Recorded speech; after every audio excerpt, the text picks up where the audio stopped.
I don't want no oil a-spoiling my shoreline. I like fish much better than crud.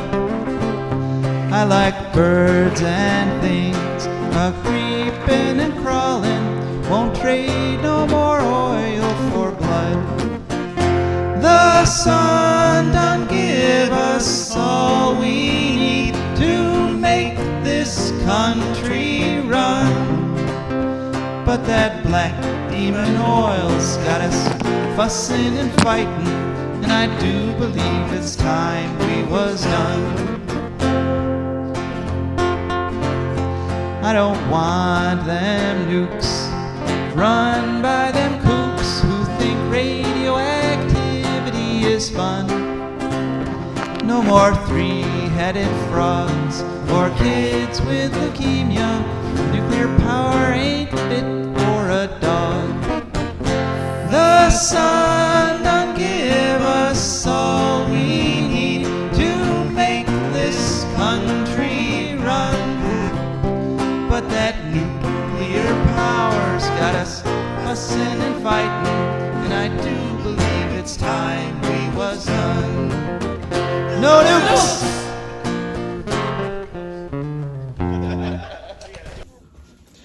Good morning, Toledo, and good afternoon, Columbus, and hello to those of you listening on the internet or the nonprofit stations that where we air, wherever and whenever you are. My name is Joe DeMare, and I'm here with my incredible co-host, Rebecca Wood. Yes, and together Rebecca and I are going to craft yet another incredible episode of For a Green Future.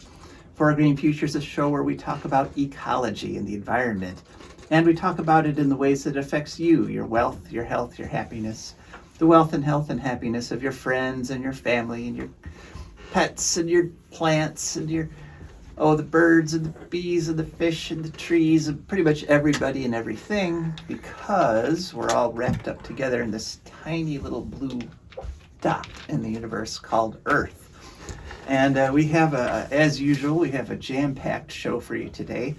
We're gonna just chat for a little bit here for the next 10 minutes or so about various issues and things I've observed during the week. And I have a question for you that I'll be asking you to call in. And you can call in at any time at 877-909-1007. We're going to be watching the phones like a hawk this week. So, like I said, I have a question I'm going to ask you folks, and I really want your opinion on it a little bit. But after that, we have an interview with Molly Nichols from the Sierra Club, and she's going to be talking to us about some efforts to reverse some of the more egregious parts of House Bill 6 that are still there. House Bill 6, the bad decision that just won't go away.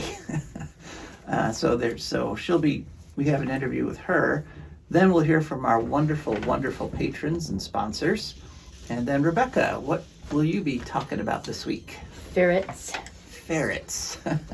All right, that looks like a cute and fuzzy kind of topic.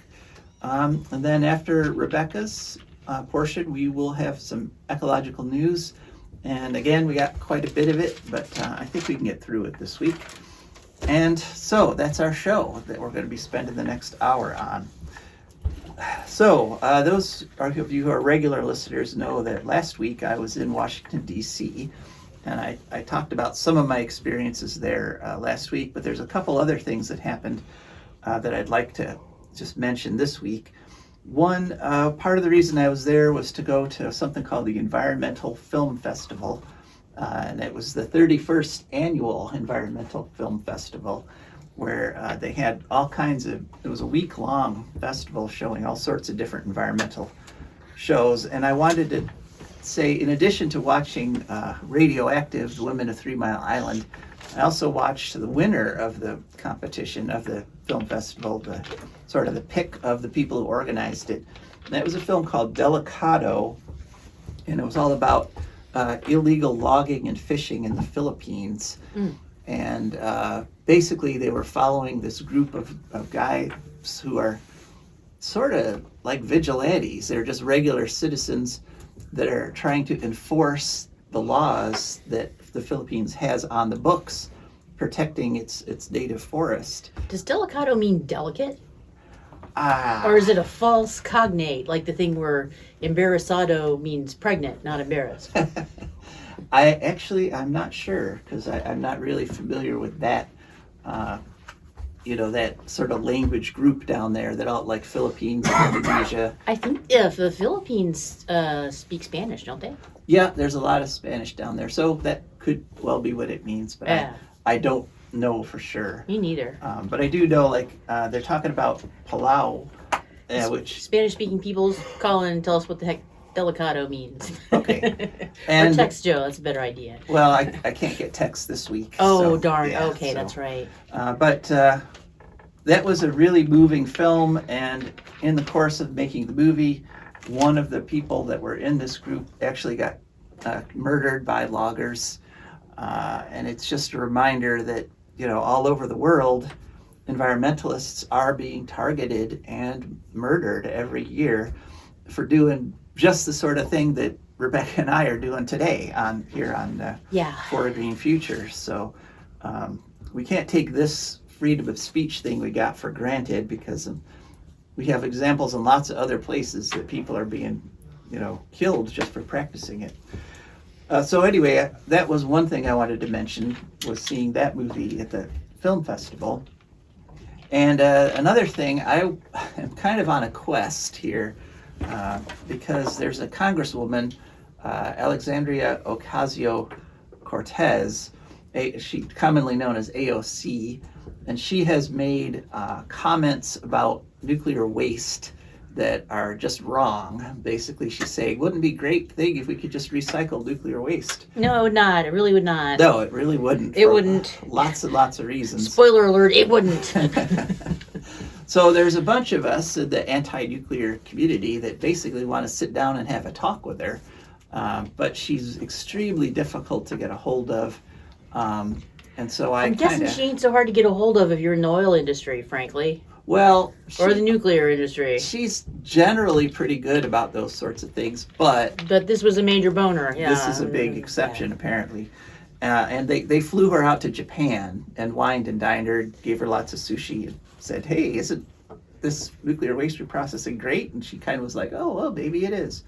So anyway, I got to see AOC in the hall, and I learned afterwards that I was supposed to actually buttonhole her and stop her and give her my card and make my pitch. I didn't know that. I'm not really a professional lobbyist or anything. I ended up talking to some of her staffers, so I'm still trying to get that meeting with her. But I saw her and her cute little dog, and so it's just celebrity sighting there in Washington D.C. Yeah, she's got a little bulldog. Looks like a little English bulldog. It's about yay big. French bulldogs are very popular now too. Cute dog. So, and it liked me, so that's something. All right. But speaking of movies and films, environmental films, and one thing I did want to mention is there's this whole genre of environmental films that there's thousands of them, that people who make films, a lot of them really want to make environmental films covering these issues. And, the fact that they have a week-long film festival in D.C.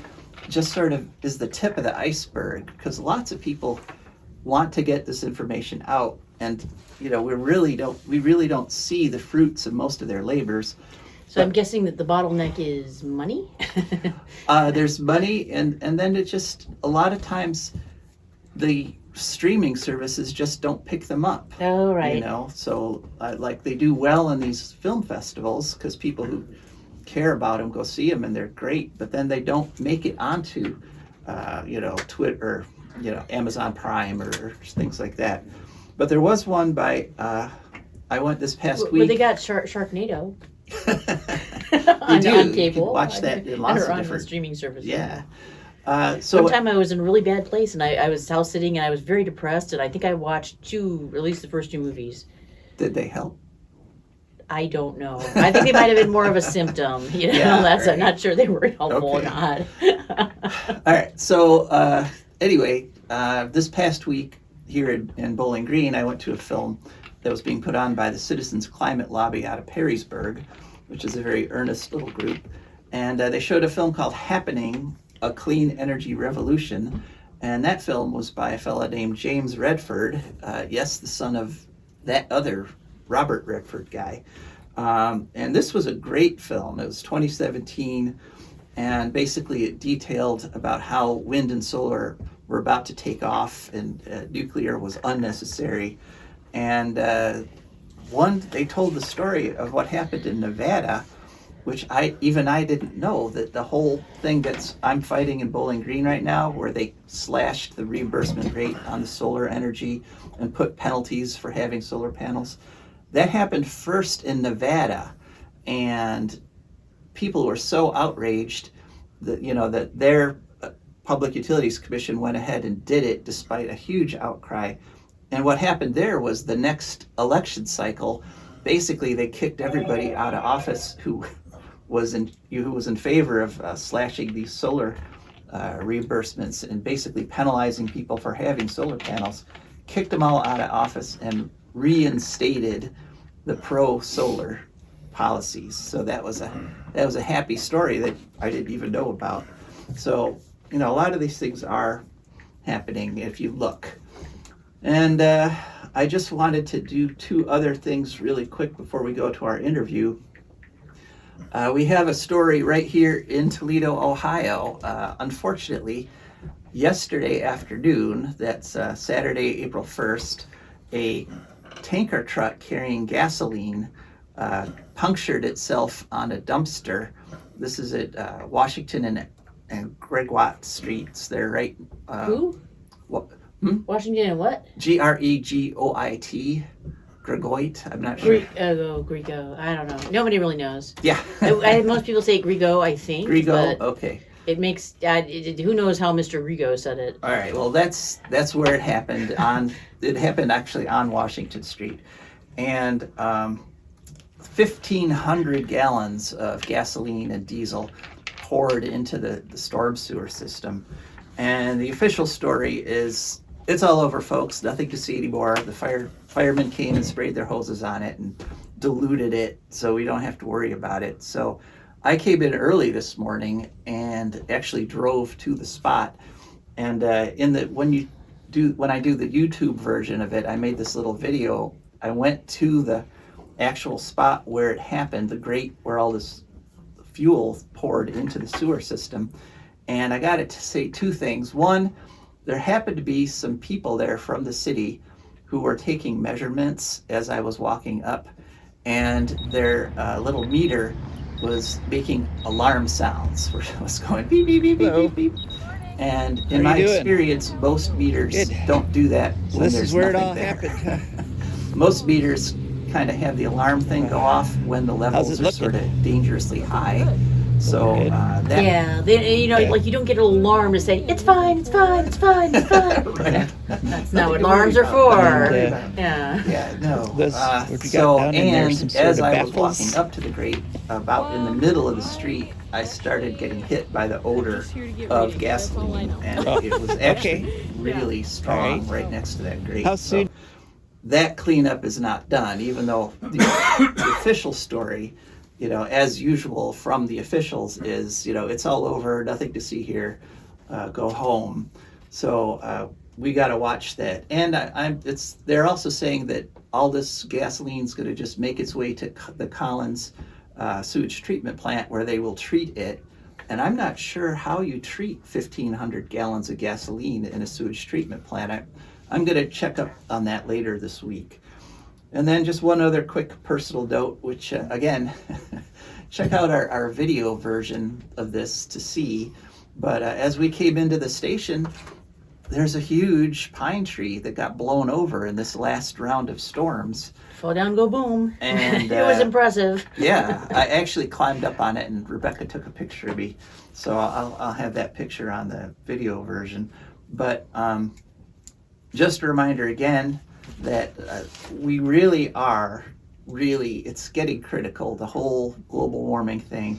And, it's all tied together, this global warming and the trees falling over and the fuel spilling. There's over 200 barrels of oil and gas spilled every day in the United States. So basically there's lots of reasons to stop using that fuel, and let's hope we do in time. And then less trees will fall over. So see, there's a connection. Right. Thank you, Rebecca, for tying that all together. Right. Yes.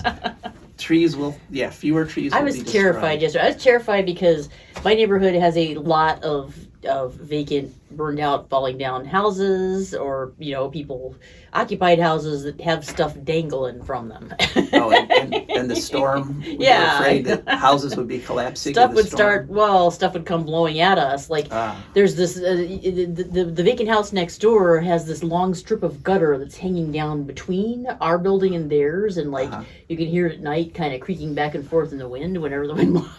I see. So yeah. No, and we're on the second floor in this little part. I don't think we have a room that you can't see out a window from. Mm-hmm. So I don't know what we're gonna do. Maybe try. The closets are not big enough, Right. Probably the hallway is our best bet, but you can still kind of see the living room windows from there. So whatever. Right. Well, but like we say, it's all tied together. So I think our safety plan is down to hope there is not a tornado. Yeah, you're not alone. Yeah. That's the plan A for lots of people. Yeah, right. But like we say every week, this is a show where we talk about how it affects you and your wealth, your health, and your happiness. And having your house blown over by a tornado definitely affects all those things. So, all right. Now, on to our guest, Molly Nichols, and we're going to be talking to her basically about the efforts to repeal the rest of House Bill 6. They already repealed the worst 2 bits of it, but there's still a lot of bad stuff left. And I'll let her tell you more about it. Okay, Josh, let's go to Molly Nichols. All right, hello, and welcome to For a Green Future. Could you just introduce yourself and tell us who you're with? Sure, my name's Molly Nichols. I use she, her pronouns. I live in Central Ohio. I'm an organizer with the Beyond Coal campaign with the Sierra Club. Okay, great. And we certainly want to get beyond coal. What sort of things are you guys doing to help get us there? What does Beyond Coal do? Yeah, so we focus on highlighting the damaging effects of especially coal-powered plants for our environment, the pollution, the extent to which it makes air, water dirty, especially in the surrounding areas of the coal plants, but also obviously the contribution to climate change. So we have been focusing on really pushing for the transition from coal and other fossil fuels toward renewable energy like wind and solar. And in Ohio, we've been doing this for years and years. Many coal plants have retired, and there are still some holding out. And we are continuing to, highlight the need for those retirements to happen and for it to be replaced with renewable energy. Also wanting to give attention to making sure workers in the communities who are affected by the retirements are getting just transition and plans for both resources and training for new positions. Okay. And you do this by talking to people or legislators, communities, or? Yeah, so we organize people all around Ohio who are affected by the impacts of coal plants, who may live near them, or also just recognize the impact it has overall. And I would say the primary focus is organizing grassroots volunteers and residents of Ohio to push back specifically on legislators for sure to change policies so that we can move toward a more renewable energy sources. We also will go to the Public Utilities Commission, municipalities, other kinds of agencies, the EPA, to push for policy changes that will move us in this direction. Okay, great. So tell me about OVEC. What is OVEC and what's the situation with them? Yeah, so the Ohio Valley Electric Corporation, OVEC is the acronym we use, is a consortium of different organizations that all have shares in 2 coal plants. One is in Ohio. It's called Kyger Creek. It's in Cheshire, Ohio. And the other's in Indiana. It's called Clifty Creek. and that is in, I think it's Madison, Indiana. And they were started running in 1955. So they were used to meet power requirements for uranium enrichment facilities that were a part of the Atomic Energy Commission in the area. But then after the end of the Cold War, that stopped, and the company still made a decision to operate as a merchant generator. So they were old plants from 1955, but they agreed, I think in 2011, they decided to keep this OVEC umbrella of different companies that had shares in the plants through 2040. And in 2011, they made a massive investment, I think over $1 billion, in updating the facility so that it could meet requirements, regulations, and thinking that they would, generate profit from this investment and the continued running of the coal plant. Since then, they've basically been operating in the red and made a bad decision on that investment, and then came to the PUCO, the Public Utilities Commission, and I think as early as 2014, trying to get them to force the ratepayers of those utilities to help cover that debt. So it's often called a rider on people's utility bills. And that was approved. And so AEP, Dayton Power and Light, and Duke are some of the main shareholders who those customers were paying off every month toward these debts that were incurred by OVEC and their shareholders. So those were slated to end, I think, maybe between 2023 and 2025. But then it got embroiled into HB6. So I'm sure many people are familiar with that law that was passed. Yeah, but my listeners certainly are. We've covered it. Yeah. Yeah. So it turns out it was corrupt. And just this month, we learned, Larry Householder and Borges were convicted of racketeering for taking bribes. Excuse me. I can't help it. Sort of get enthusiastic about that, but yeah, go on. Yeah, well, I know a lot of people, I wasn't working with the Sierra Club when that legislation was introduced and when the repeal efforts happened, but a lot of people who were involved thought something was afoot. It seemed weird the way things were moving, and now we know, well, yes, there was this $61 million bribery scheme where First Energy was paying into a dark money group that then helped Householder and his cronies get elected and get to be the speaker. And they passed the legislation of HB6 that included this big bailout for the nuclear plants. But originally, some of the utilities were not on board with this. They decided to bring in the OVEC coal plant bailout, which was a way to help get support from the utilities that would benefit from that. And a key shift is, instead of just the ratepayers of those particular utilities in OVEC paying, every single ratepayer in Ohio were paying toward these coal plants. So not only are we paying for one coal plant in Indiana, but even people who aren't customers from these utilities are paying to bail out the coal plants. And it extended it to go further, at least until 2030. So that happened. And so basically the revenue that was generated was even higher. And we've been continuing every month, sorry about that, to pay for these coal plants. And when how much are we paying, like, per day are these companies? Yeah, so I know there's a tracker that shows us that. I think it's close to $200,000 a day. I think it's over. I think it's like, it might be 230. Yeah, I'm pretty sure it's 230,000 a day that we are just giving to these corporations because they made a bad decision. We're rewarding them for their bad choices. So exactly. And there's also testimony from OVEC during hearing in 2021 where they said these subsidies aren't even directly keeping the coal plants running.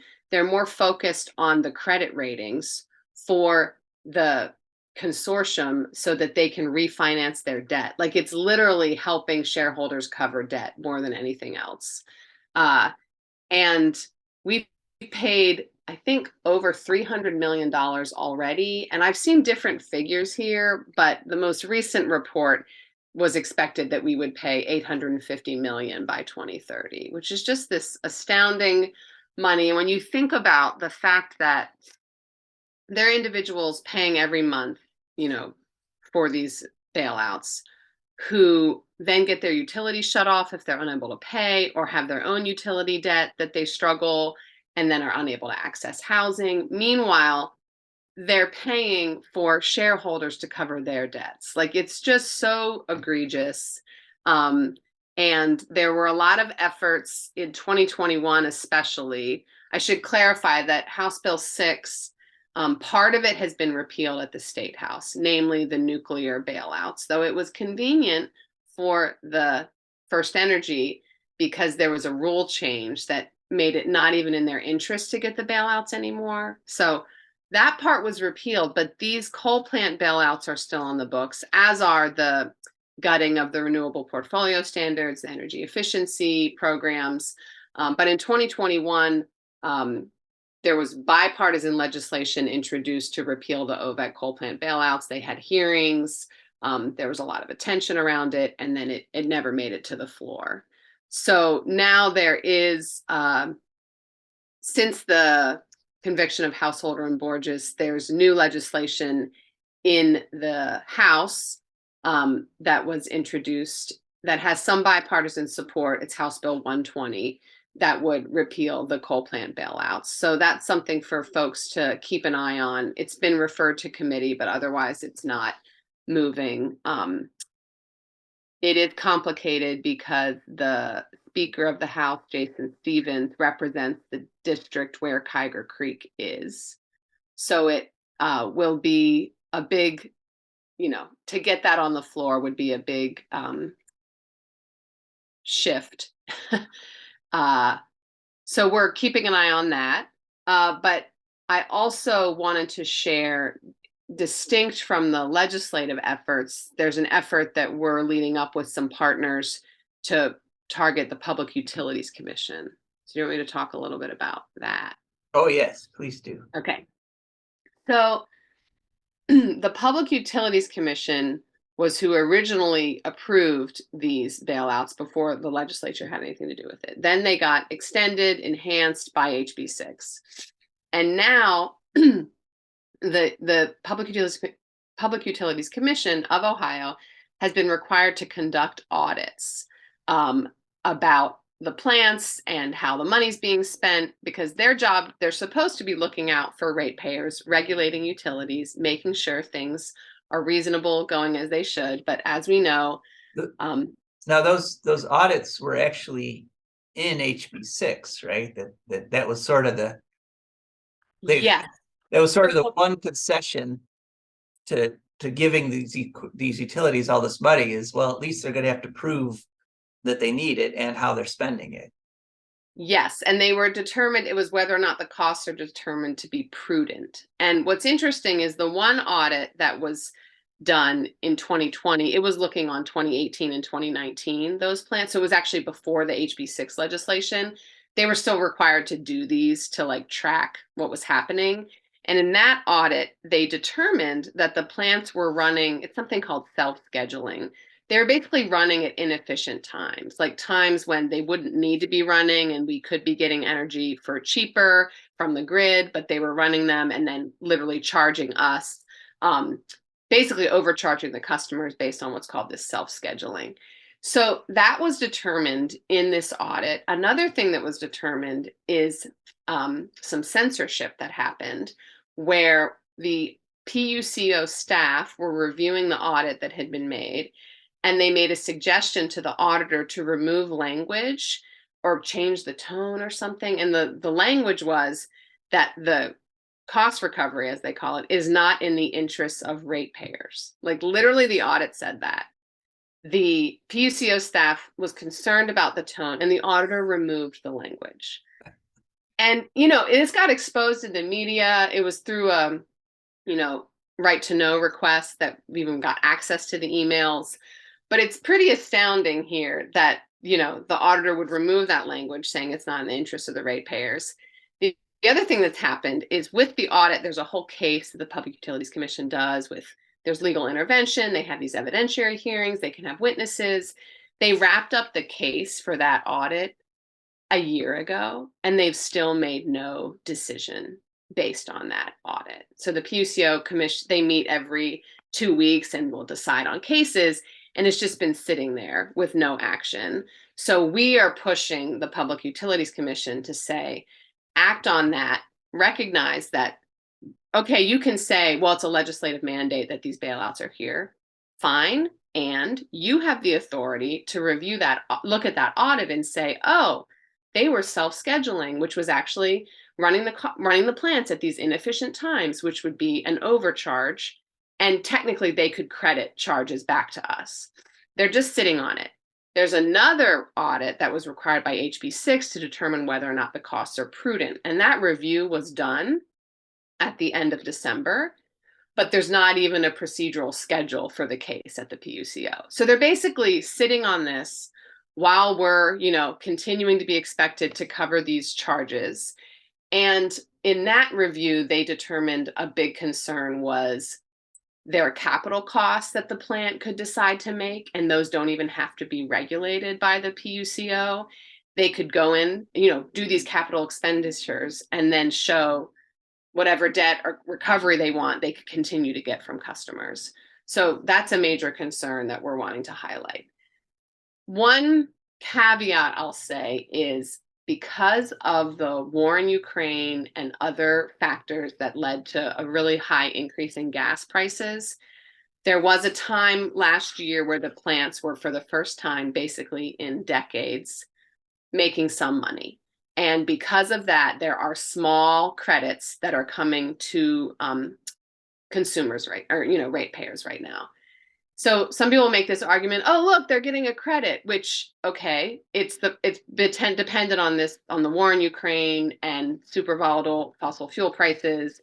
But it's a very temporary credit. A new report just came out that shows the plants are going to be losing money again, and then we'll be, in the red, continuing to pay. So in the grand scheme, I think people may be getting, like AEP customers are getting a 48-cent credit a month, but it's a very small pittance compared to how much we've already paid and are expected to pay up to 2030. So we're just about out of time here, Molly, believe it or not. So what exactly is happening this week? What's coming up? Yeah, so on Wednesday, April 5th, we're having an event at the Public Utilities Commission. It is at 12:30 p.m. It's outside, it's in the lobby of their building. It's 180 East Broad Street in Columbus. We're going to have a press conference, and then some volunteers who've collected hundreds of postcards around this issue are going to go up into the Public Utilities Commissioner office where they're having their meeting and deliver the postcards to the commissioners. So it's basically calling on them to act on their authority to respond to these audits that have already been conducted and recognize that we've been overcharged. These are not reasonable costs. They are not prudent costs, and they should be credited back to us. So that's the main push. And in general, I think we want more accountability around the Public Utilities Commission overall. They make really significant decisions that impact everyone in Ohio to the tune of billions and billions of dollars. There's a lot going on with utilities right now, with rates going up dramatically. They're still choosing to increase base rates, even as energy rates are going up. And we need them to do their job, which is to look out for us as ratepayers.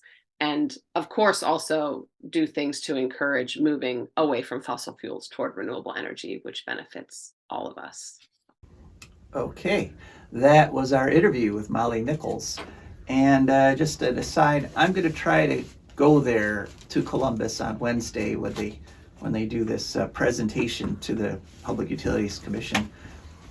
The PUCO got just as dinged reputation-wise as the Ohio legislature did in House Bill 6 because of Sam Randazzo, the guy who resigned in disgrace after his house got raided by the FBI in conjunction with the House Bill 6 investigation. So we'll see if this reformulated Public Utilities Commission is any more caring about actual ratepayers than the old one.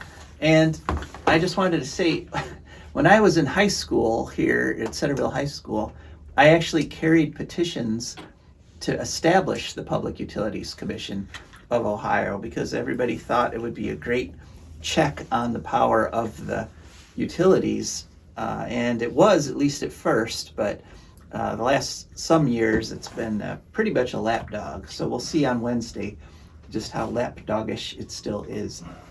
All right, well, that brings us to one of my favorite parts of the show, where we thank our patrons and sponsors. For a Green Future is brought to you by our patrons. These are wonderful, wonderful people who've gone to patreon.com, that's Patreon, and there they searched for a Green Future, and they found our Patreon page. They looked at our cool pictures on that page. They scrolled through and picked a monthly membership level that matches their budget, and there they signed up, and so every month a little bit painlessly comes out of their account and comes over to us, and that's how we could afford to keep this show on the air. So we're very, very grateful to our patrons. For Green Futures is also brought to you by the Eco-Fill Shop. The Eco-Fill Shop is located at 115 West Mary in Bowling Green, Ohio. They sell lots of different stuff: cosmetics, bath and body, home and garden, cleaning, towels, knickknacks, candles, fragrances, and more. They sell all these things without plastic containers because the whole purpose of the Eco-Fill Shop is to eliminate plastic. Customers love them.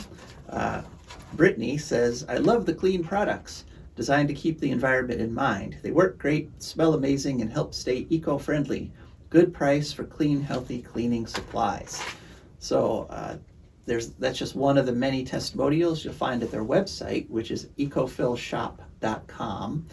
And I am one of their customers. In fact, just yesterday I went and bought a bunch of, I bought some conditioner, which comes in a little bar instead of a bottle, and some soap. And I use my shaving soap that I bought there every time I shave. So I love their products also. And if you're interested, you can give them a call at 419-944-8862. Talk to the owner, Josie, who's very passionate about all things ecological. And you can check out, once again, their website at ecofillshop.com, or better yet, just drop in at 115 West Mary in Bowling Green. That's the Eco-Fill Shop. And our other sponsor this week is the Wood County Park District. The Wood County Park District is a natural resources conservation agency. They protect natural spaces, maintain quality green spaces, provide engaging programming, and they teach people to love and respect nature.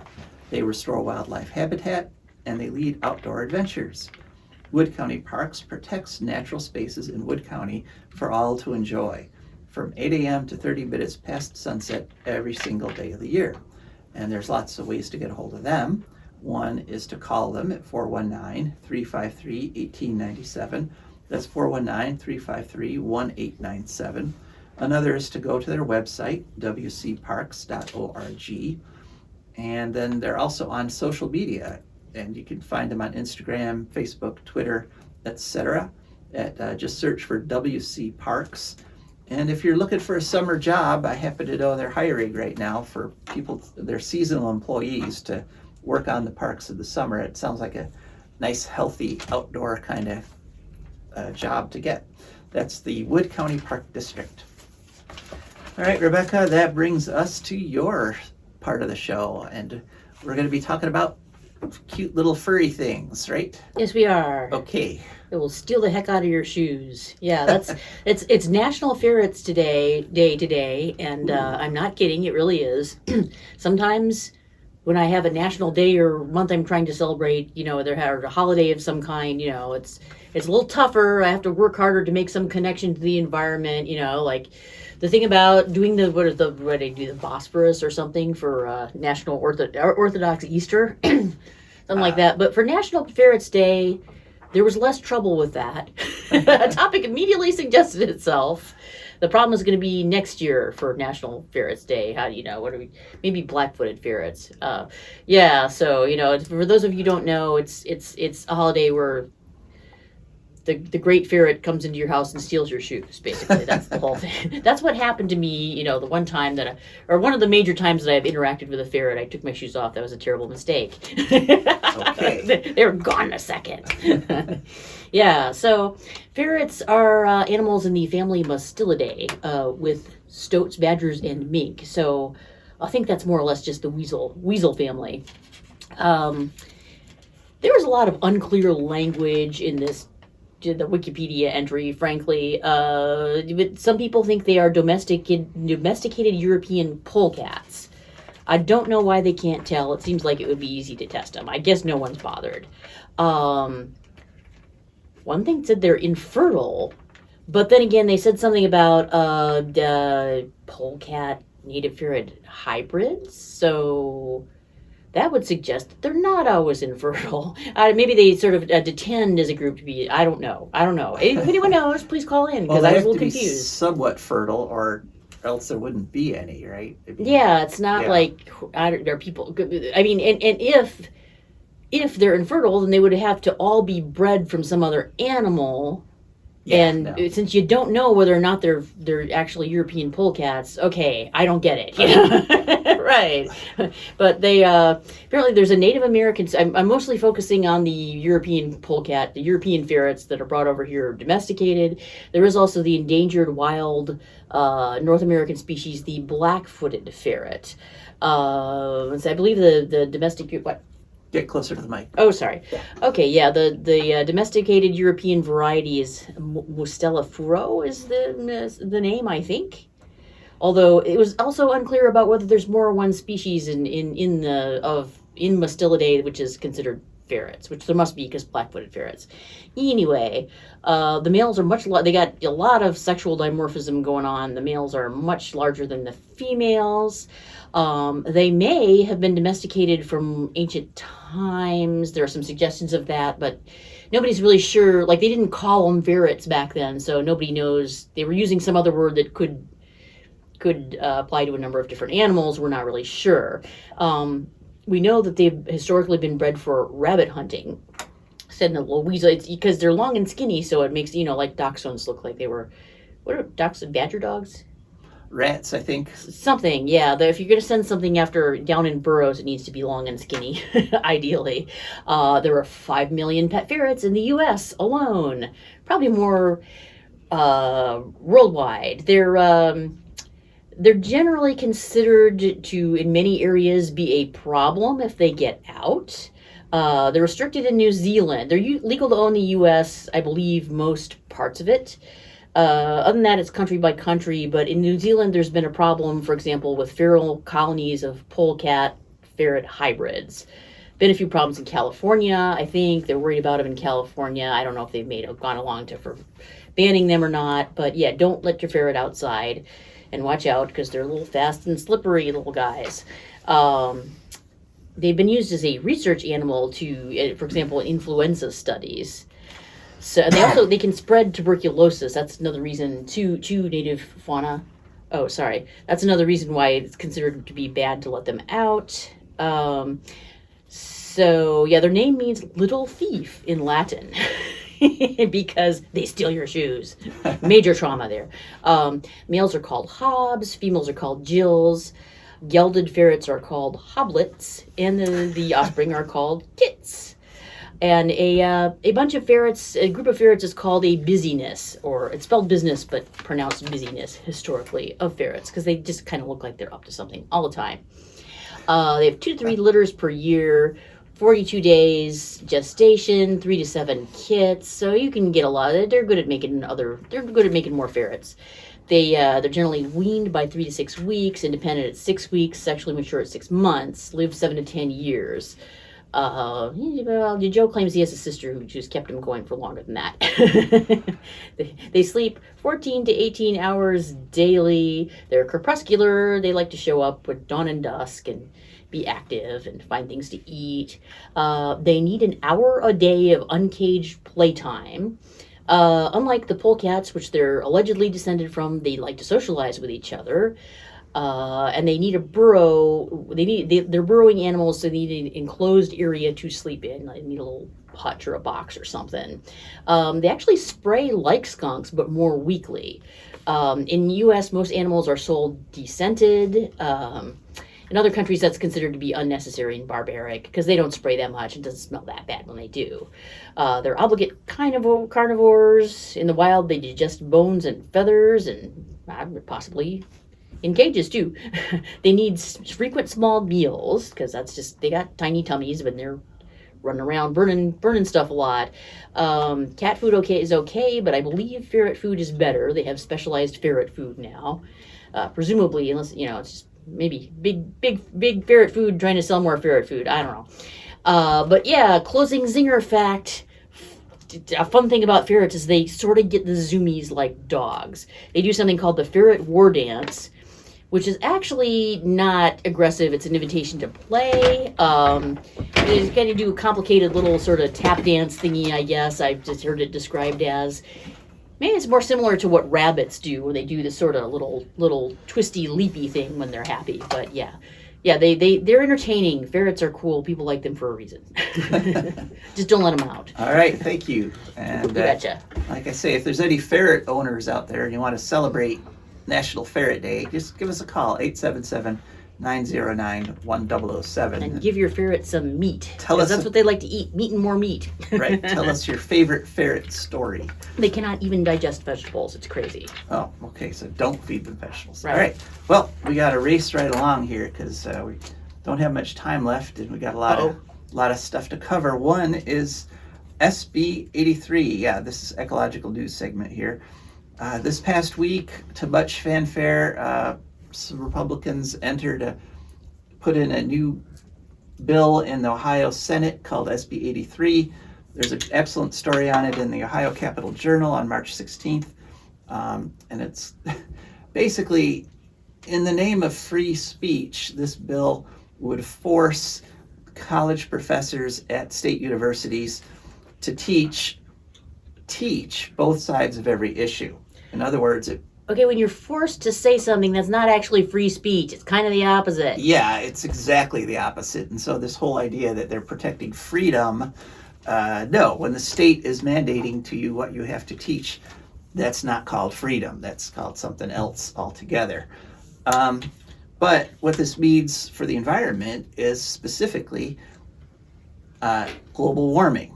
So they're going to force like environmental science teachers in colleges to teach global warming skepticism as if it were just as valid as the global warming research shows that global warming is real, folks.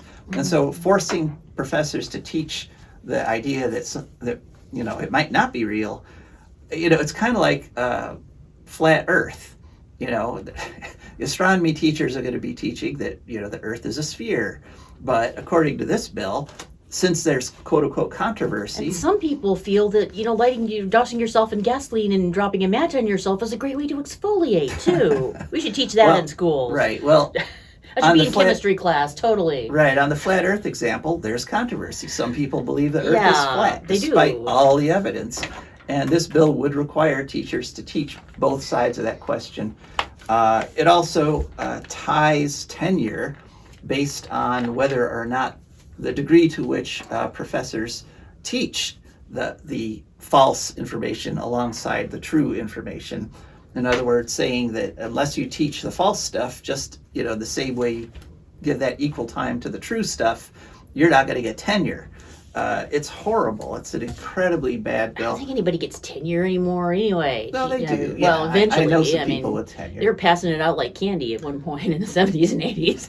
But it also eliminates all diversity training, since the belief that there's some kind of still prejudice against minorities and that they're somehow affected economically in ways that the majority aren't. It's not even necessarily prejudice, it's a lack of sensitivity and awareness sometimes. We're not talking. Well, and, research shows that that's just true. Minorities make less, they have harder time.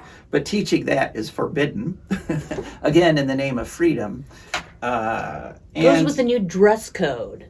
Yeah, no, so it's a terrible, terrible bill. I enjoy being a girl, but I enjoy it more when it's a voluntary choice, Right. Yeah, exactly. So this is it's classic doublespeak, saying that they're doing this in the name of free speech, when actually what it is the state prescribing speech and telling professors exactly what they can and can't say. So let's hope this goes down in flames. It's been introduced and it's been referred to committee. There's no hearing scheduled yet, but we will keep you informed about Senate Bill 83.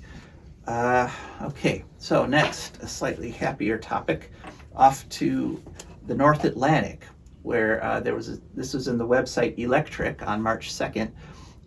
Basically, there's a company called Vattenfall, Swedish company, and they did a study using radar and cameras. And they found that birds completely avoid wind turbines at sea. They studied them for a whole year, well, all the way from April through October, and they documented 0 collisions. And wow. For anybody, the authors of the study say, for anybody that's saying that it's just a biased study, they said, we have the film.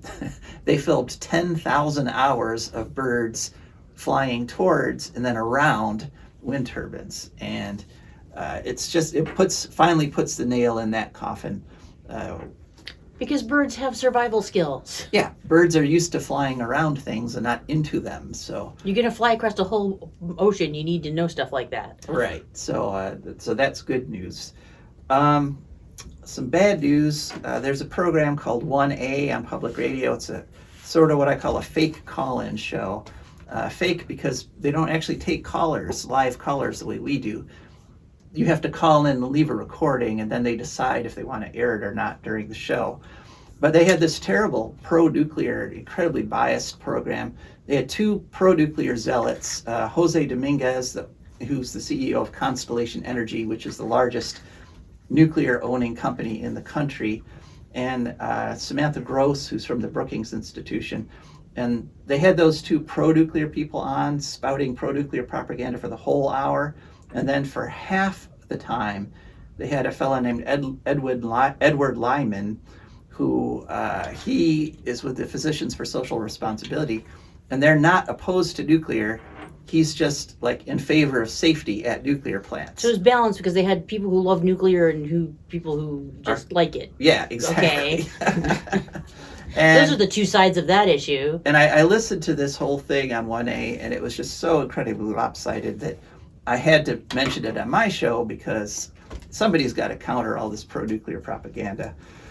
Okay, next, we are running out of time here. You may have heard in the mainstream media about the problem that Florida is about to have, and is having already, with seaweed. Specifically sargassum seaweed, and millions of tons of it are washing up on the beach in Florida. And actually, it's also happening in Africa and in all the Caribbean beaches. And it turns out that this species of seaweed, you may wonder, why don't I remember this happening when I was a kid or growing up? Because this problem didn't appear until 2011. Oh my. Before 2011, this species of seaweed, the sargassum, was only found in the Sargasso Sea, which, that makes sense, sargassum. But what happened is that global warming, the warming oceans, have pushed the sargassum seaweed out of the Sargasso Sea, and now the seaweed has got out into the rest of the Atlantic, which has now warmed up nicely to the point where it's hey, this is great. Yeah. And so now that's why all of a sudden... Except that area is bigger than the Sargasso Sea, right? Right, yeah. By quite a bit. So now the entire South Atlantic is a sargassum. It is a boom era for sargassum now. Right. We're not sure how that's going to affect everybody else. Maybe not well. So the one good thing is this is not a toxic seaweed. You know, it's not going to kill you the way some like phytoplankton will, but it's clogging beaches, and it's making it impossible to fish, and it's making it impossible for turtles to reproduce, because if your beach is covered with 6 feet of sargassum seaweed, your poor turtles aren't going to be able to crawl in there and dig their nests and lay their eggs and stuff. Wow, that's a lot of seaweed. Yeah. Oh yeah, and it's like I say, it's getting deeper and deeper. So this is a problem which is getting worse and will get worse.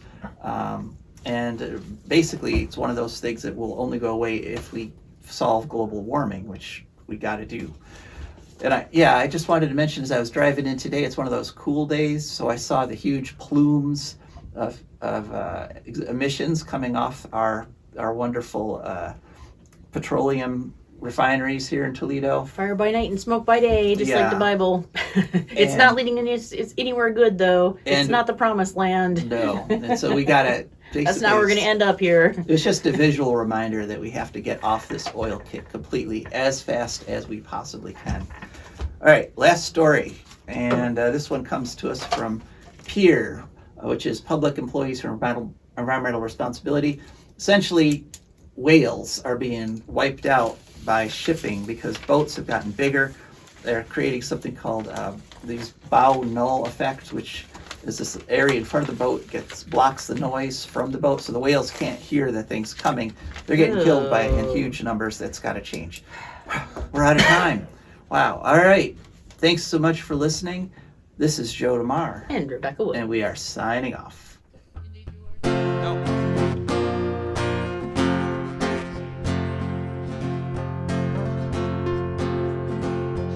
I don't want no oil spoiling my shoreline. I like fish much better than crud.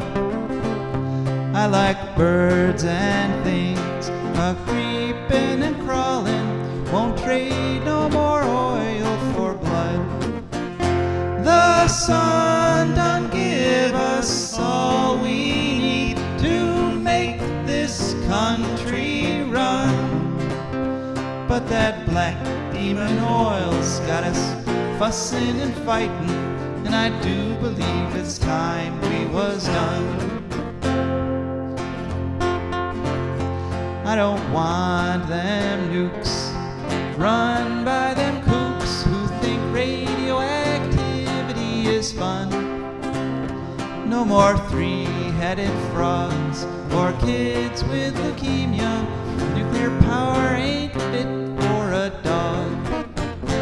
The sun done give us all we need to make this country run. But that nuclear power's got us fussing and fighting, and I do believe it's time we was done. No nukes!